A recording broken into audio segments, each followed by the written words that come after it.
Hello and welcome to the Scale Modelling Cafe, and welcome to a little bit of a rant, I suppose this is going to turn out to be.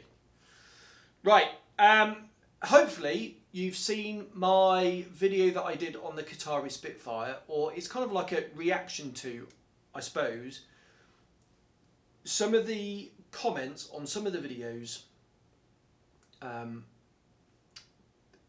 out there on the Qatari Spitfire. So for those who haven't seen the video or don't know who Qatari is, they are some of the people that are involved in Wingnut Wings. They've set up a new company and they've released a Spitfire Mark 1, and they're going to release a couple of that in a couple of different versions.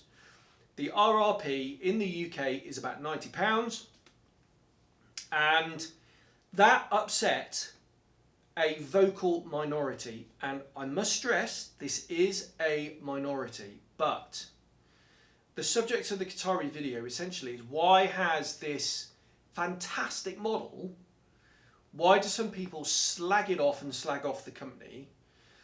Well, you can go and see the video of why I think that may be.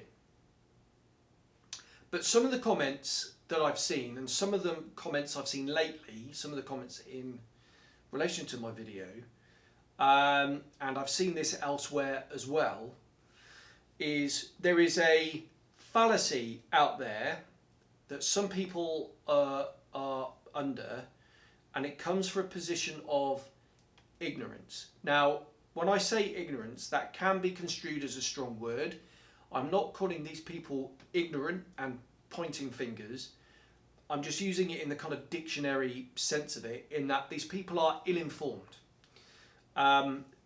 They've got the wrong end of the stick.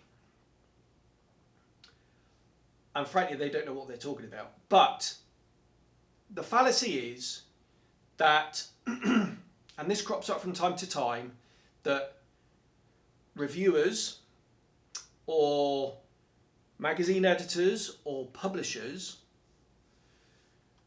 will gloss over or not mention or not give a true picture of a particular product because it has flaws in whatever area. And the reason they ignore these flaws or errors, or big up something that maybe doesn't need it, is the only reason they do that is to keep freebies coming in. That is wrong. It's always been wrong. It's never been true. I have contributed to magazines. This is a bit of an oolam, as we used to say in the Navy. Ooh, look at me. But I've contributed to magazines for a little while now. Maybe 12 years, 15 years, something like that. And it's never been the case. I know lots of people, lots of my friends do exactly what I do. We're nothing special. It's quite easy game to get into.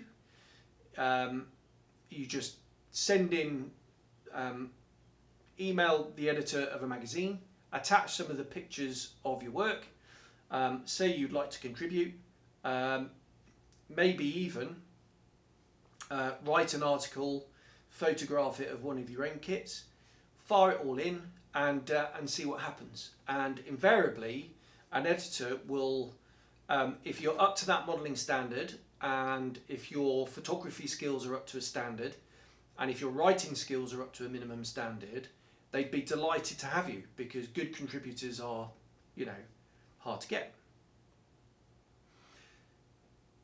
So I know a lot of people, having done this for a little while now, fellow contributors, editors, previous editors, probably future editors too, and I know for a fact that that is a fallacy.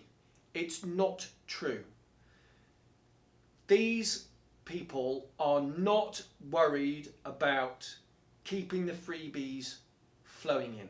They don't need the freebies. There's plenty of stuff out there to keep these things going without it. And frankly, if it's a good, exciting new release, then some contributor will buy it and write an article on it, frankly. So I don't know where these people are coming from. I don't know where they've got this misconception from. I don't know whether they come to this conclusion themselves. Well, it must be, therefore it's true. I just don't get it. If you're reviewing a kit and there are problems with that kit, there's a way that you can write about it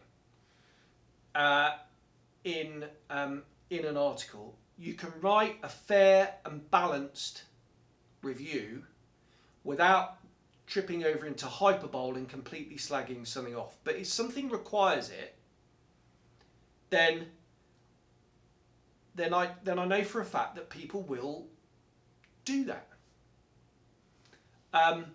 But there's certain ways of tackling these things. So you could write that. For example, the Zukimura F4 in 48th, which I've just finished. This is a modern kit, and it has difficult areas. The separate slats being the main one, and the sloppy tailplane fit. For example, now if I'd been given that kit by a magazine editor when it first came out to review, I'd write exactly that. I'd write that the spine insert is silly and doesn't need to be there, and Hasegawa's approach with the two fuselage halves, all you've got to do is a little bit of scribing done. Or Academy managed to do a one-piece fuselage. Yes, there's mould seams because from the slide moulding that you need to remove. But I'd write that in the review. More so, the spine on that actually fit quite well, if I'm honest. But what was really difficult was the fit of the leading edge slat. So I'd write that. It doesn't mean to say the kit's a load of rubbish. It just means that you need to use some modelling skill in some certain areas where, personally, I think they should have moulded it better, and it's not required. But a different reviewer may have a slightly different kit or may have more skill than me and wouldn't come across, those problems. So there's a way of writing about a flaw in a kit without completely slagging it off. But never, ever, ever in my 15 years or whatever it is of writing magazine articles, has there ever the thought popped into my head that, oh, I better not mention that, and I better not mention that, and I better not write that, because otherwise the freebies are going to stop. And I don't know any of my friends who've had that as well. It just doesn't happen. So I just thought I needed to set the record straight.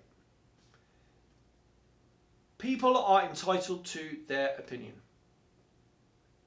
That's fine. If that's their opinion, that this sort of thing goes on, that people don't criticise a kit because they're worried that the freebies might stop. If they're of that opinion, they're entitled to that opinion. It doesn't mean they're right, because they're wrong.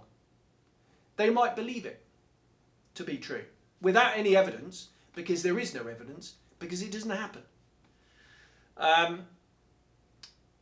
But if they want to believe that, and if they want to post that on whatever social media platform they want to, then fair enough. Maybe this is just maybe it's a bigger thing. Maybe it's a general social media thing. I mean, I don't do social media other than Facebook for my modelling and keeping up with what my friends are up to, mainly because I'm out here in the Middle East, and I enjoy keeping. It's my model club. Really, it's a worldwide model club, is Facebook, and a lot of the modelling groups I'm in on. I've got Instagram, but I don't really understand it. I just find it very awkward and not very intuitive to use. Maybe that's because I'm 50 and I don't really get it, but I do find it a bit difficult. And I certainly don't go anywhere near Twitter. I just think it's, you know, dreadful. You know, just seems to me lots of angry people shouting in echo chambers, and I don't want anything to do with it. And then if you do want to follow a famous person, a celebrity, it's more than likely not them writing that anyway. It's one of their entourage, and I just can't be doing with it. So I just completely ignore Twitter, and I think I'm healthier and less stressed for it. But anyway, I'm kind of digressing a bit. I just wanted to put out there the basic fact that publishers, editors, contributors, reviewers on whatever platform, be that print, electronic, video, whatever, do not bury bad news, if you like, because they're worried that the freebies are going to stop. Doesn't happen. There we go.